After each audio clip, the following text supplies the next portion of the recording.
का हमारा सबसे पहला जो टॉपिक है वो है गामक विकास, जिसको हम कहते हैं मोटर डेवलपमेंट।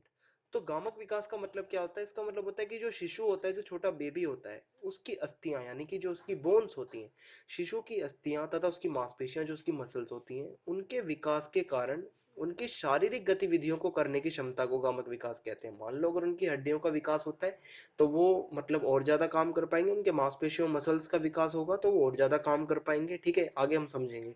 तो शिशु की जो अस्थियां होती हैं और जो मांसपेशियां होती हैं यानी कि बोन्स एंड जो मसल्स होती हैं, उनके डेवलपमेंट के कारण जब उनकी फिजिकल एक्टिविटीज करने की अगर जो ये एबिलिटी बढ़ती है तो उसको हम क्या कहते हैं? गामक विकास, जिसको हम मोटर डेवलपमेंट के नाम से जानते हैं। अब गामक विकास जो होता है वो दो प्रकार का होता है, two types of motor development. पहला होता है सूक्ष्म गामक विकास यानी कि जो छोटे लेवल का होता है। दूसरा होता है स्थूल गामक विकास जो कि बड़े लेवल का होता है। अब कैसे होता है ये विकास, आइए देखते हैं, आपको समझ में आ जाएगा। सबसे पहले आपको मैं समझाता हूँ सूक्ष्म गामक विकास के बारे में, यानी कि हमारी हड्डी, जो शिशु होते हैं उनकी हड्डी और मांसपेशियों का जो विकास होता है जिसके कारण वो बहुत सारी अपनी शारीरिक गतिविधियां कर पाते हैं। तो इसमें से सूक्ष्म में जैसे छोटी मांसपेशियों का विकास होता है, जो छोटी छोटी मसल्स होती हैं, जैसे शिशु की उंगलियां, उनकी आंख, कान, ठीक है, इनका विकास होना। जैसे कि उंगलियों का विकास होगा तो शिशु लिखना सीखेगा, ड्राइंग करना सीखेगा, अपने क्लोथ्स पे बटन लगाना सीखेगा। ठीक है, तो ये सारा आता है हमारा सूक्ष्म गामक विकास में। अगर हम बात करें स्थूल गामक विकास, यानी कि इसमें बड़े लेवल का डेवलपमेंट होगा। हमारी जो शिशु जो हमारा होता है, बेबी होता है, उसके बड़ी मांसपेशियों का विकास होगा। जैसे कि बैठना सीखेगा अगर कोई बेबी है, दौड़ना सीखेगा, चलना सीखेगा, चढ़ना सीखेगा किसी दीवार पे या कहीं पे, कूदना सीखेगा। तो ये सब क्या है? बड़ी मांसपेशियों का विकास है। उंगलियां और ये सब क्या होता है? ये छोटी मांसपेशियां होती हैं। तो इनका विकास जो होता है ये दो प्रकार से, हम इस प्रकार से इसको हम डिवाइड करते हैं। तो देख लीजिए, ये हमारा सूक्ष्म गामक विकास में आ जाएगा आपका, और ये आप कह सकते हैं कि स्थूल गामक विकास में आ जाएगा। अब हम बच्चों में गामक विकास देखते हैं। ठीक है, तो जो 2 से 6 साल तक के बच्चे होते हैं, यानी कि जो अर्ली चाइल्डहुड का टाइम होता है, ठीक है, इसमें क्या होता है कि बहुत तेजी से गामक विकास होता है और बच्चे इसमें दौड़ना, कूदना और चीजों को फेंकना सीखते हैं। ठीक है, और उसके बाद जो मध्य बाल अवस्था होती है, ठीक है, जो हमारी जो मिडल हमारा चाइल्डहुड होता है, जो कि 7 से 10 साल तक का होता है, इसमें क्या होता है? जो कोई भी बच्चा होता है उसकी सेम एज का जो बच्चा होता है उसके साथ वो कंपटीशन करने लगता है। बच्चों में कंपटीशन की भावना जो है वो जागने लगती है। और उसके बाद लंबी कूद लगाना, लॉन्ग जंप्स, कोऑर्डिनेशन को सीखने लगता है जो भी बच्चा होता है। और जो स्पीड से जुड़ी हुई जितनी भी चीजें होती हैं स्पीड से करने लगता है फिर बच्चा इस एज में। ठीक है, तो ये हमारा मध्य बाल अवस्था के दौरान ये इस प्रकार से विकास होता है। अर्ली चाइल्डहुड में क्या होता है कि बच्चा दौड़ना, कूदना और फेंकना सीखने लगता है।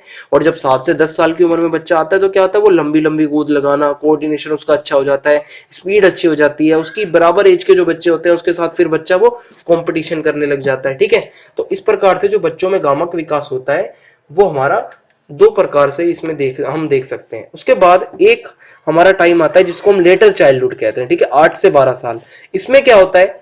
हमारी जो लैंगिक मैच्योरिटी आने लगती है। ठीक है, जिसको हम कह सकते हैं सेक्सुअल में जो है हमारी मैच्योरिटी आने लगती है।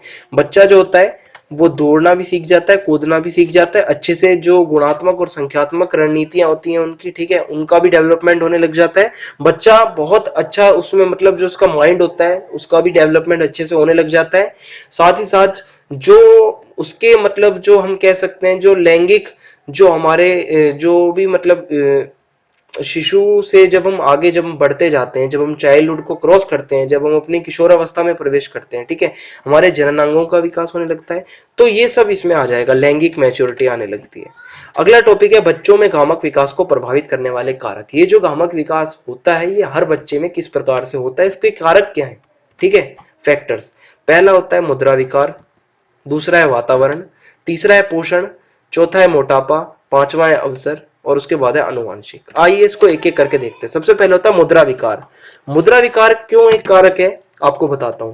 देखो, अगर किसी बच्चे को आसन से जुड़ी कोई समस्या हो, जैसे कि रीढ़ की हड्डी का उसका टेढ़ापन हो जाए, ठीक है, बचपन से, या घुटने के जो घुटने होते हैं वो मिले हुए हों, कईयों के ऐसे घुटने होते हैं ना जो मिल जाते हैं, तो ऐसे में बच्चे का गामक विकास अच्छे से नहीं हो पाता, उसका गामक विकास रुक जाता है, उसकी अस्थियों का और उसके मसल्स का विकास कहीं ना कहीं रुक जाता है, जिससे वो बहुत सारी उसकी एबिलिटी कम हो जाती है। दूसरा होता है वातावरण। ठीक है, आसपास का वातावरण कैसा है। देखो, बच्चे के गामक विकास को वातावरण भी प्रभावित करता है, अफेक्ट करता है। अगर बच्चे का परिवार जो है ठीक ढंग से ना बात करता हो बच्चे से, ठीक है, और मतलब बच्चे को अगर सब चीज अच्छे से ना सिखाता हो तो ऐसे में बच्चे का विकास भी अच्छे से नहीं हो पाएगा। बच्चे को अपने परिवार से भी बहुत सारी चीजें सीखने को मिलती है जिससे उसका विकास होता है। तीसरा होता है पोषण, न्यूट्रिशन, कितना उसको बच्चे को अच्छे से पोषण मिलता है।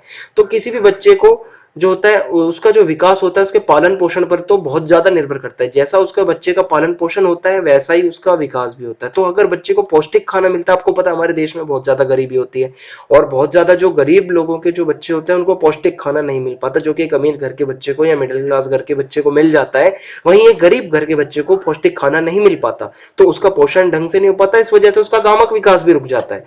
तो अगर बच्चे को पोषण ढंग से मिले, पौष्टिक खाना मिले डेली खाने में, तो उसको क्या होगा, उसका गामक विकास तेजी से होगा। अगला होता है मोटापा। अब ये जो मोटापा होता है, मोटापा कैसे अफेक्ट करता है ये देखते हैं कि अगर किसी बच्चे का वजन बहुत ज्यादा है, ठीक है, बहुत ज्यादा वजन है, तो मोटापे में क्या होता है, अगर बच्चा ज्यादा मोटा होता है तो वो बच्चा एक तो आलसी ज्यादा हो जाता है, फिजिकल एक्टिविटीज ज्यादा नहीं करता, जो प्रोग्राम्स होते हैं फिजिकल एक्टिविटी के उसमें इंटरेस्ट नहीं लेता, मोटापा ज्यादा होता है क्योंकि उसका, तो इससे उसका विकास भी